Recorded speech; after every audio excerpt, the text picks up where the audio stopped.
बाबांचं औक्षण करणार आहोत आणि जे त्यांच्यापेक्षा लहान आहेत ते त्यांना आशीर्वाद मागणार आहेत आणि जे त्यांच्यापेक्षा मोठे आहेत बाबा त्यांच्याकडून आशीर्वाद घेणार आहेत। आणि माझ्यासाठी हा आनंदाचा क्षण आहे की या माऊलीला फेटा बांधायची मला संधी मिळते।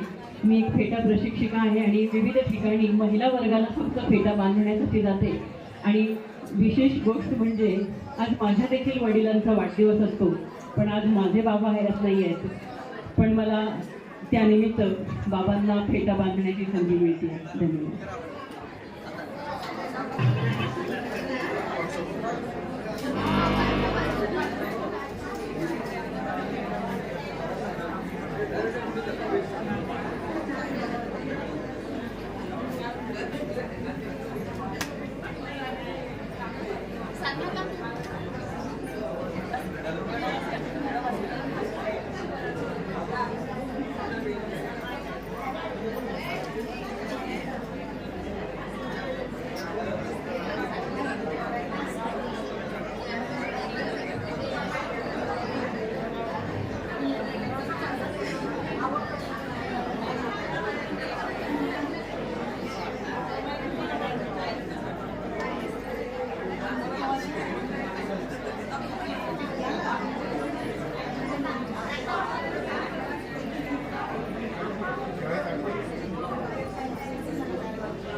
बाबांची इच्छा होती त्यांना फेटा बांधायचा आहे आणि मी सकाळीच एक कार्यक्रम करून येता येता मात्र आठवणीने त्यांच्यासाठी फेटा घेऊन आले।